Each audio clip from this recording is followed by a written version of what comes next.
محمد رسول اللہ رسول اللہ جیسا کہ کل ہم نے گفتگو کی تھی معرفت دین کے حوالے سے،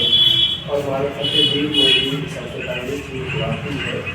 وہ اصول دین ہے، اور اصول دین میں بھی جو سب سے پہلی چیز ہے وہ توحید پروردگار ہے۔ یعنی انسان اول دین میں معرفت اللہ، اگر دین دیکھا جائے تو سب سے پہلی چیز اس میں یہ ہے کہ اللہ تعالیٰ کی معرفت ہو انسان کو کہ پروردگار عالم کی ذات والا صفات کیا ہے۔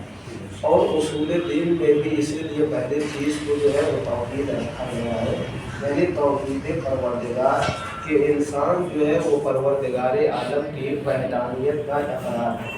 کہ اس کے علاوہ کوئی اور نہیں ہے سوائے پروردگار عالم کے، اور ساری بزرگی اور کبریائی اسی پروردگار عالم کے لیے ہے۔ جیسا کہ چونکہ ہمارے برادران اہل سنت ہے، ان کا عقیدہ توحید کے لحاظ سے وہ دوسرا ہے، وہ جو ہے وہ پروردگار عالم کو کل کو میدان قیامت میں اپنا خیر ہے، تو وہ ساری چیزیں وجود پروردگار، یعنی جس طریقے سے ہم انسان ہیں اس طریقے سے پروردگار عالم کے وجود کو بھی تصور کرتے ہیں، جبکہ ہم ہر اس شے سے یعنی پروردگار عالم کو پاک و منزہ جانتے ہیں کہ جو پروردگار عالم کو محدود ہے، یعنی اگر ہمارے جیسا جسم ہوگا ظاہر سی بات ہے تو اسے ہمارے ہی جیسی ضروریات ہوگی، لہذا پروردگار عالم کے تمام چیزوں سے پاک و پاکیزہ ہے۔ اور پروردگار عالم یعنی سب سے بڑا، جسے ہم اللہ اکبر کہتے ہیں کہ پروردگار عالم جو ہے وہ سب سے بڑا ہے، حالانکہ یہ تو ہمیں بچپن میں سکھایا جاتا تھا کہ سب سے بڑا کون ہے، وہ پروردگار عالم۔ یعنی اگر ہم اس کو سمجھنا چاہیں تو اور بہتر طریقے سے اس طریقے سے سمجھ سکتے ہیں کہ بس بزرگی اور کبریائی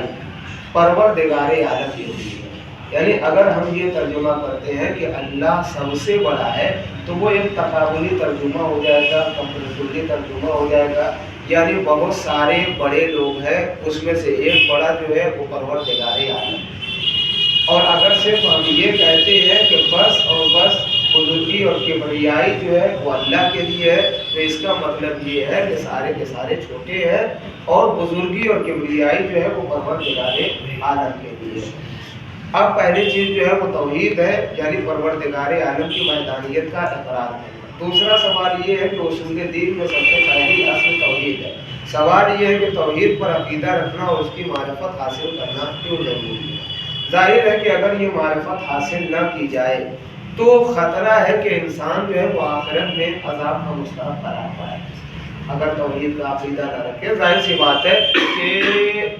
اس دنیا کے اندر ہمارے سامنے اگر دو راستے ہوں اور ایک راستے کو بتایا جائے کہ تمہیں اس راستے کے اوپر خطرہ ہے، تو انسان ظاہر سی بات ہے اگر عقل مند ہے تو وہ دوسرے راستے کو تلاش کرے گا کہ جو اس کے لیے سیف راستہ ہو۔ لہذا اگر توحید کے اوپر عقیدہ نہ رکھے تو یہ لازم آئے گا کہ ان کو آخرت میں عذاب کے مستحق قرار پائیں۔ تو لہذا اب ہمارے یہ ضروری ہے کہ دوسرے راستے کو اختیار کیا جائے، یعنی پروردگار عالم کی معرفت کو حاصل کیا جائے، اور جب اس کی معرفت حاصل ہو جائے گی تبھی جا کر کے انسان اس کا شکریہ بجا لا سکتا ہے۔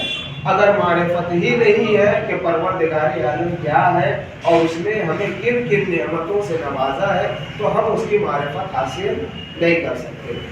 تیسرا سوال یہ ہے کہ کیا دلیل ہے کہ کائنات کا کوئی خالق ہے؟ یوں تو پوری کائنات ہی پروردگار عالم کے وجود کے اوپر دلیل ہے،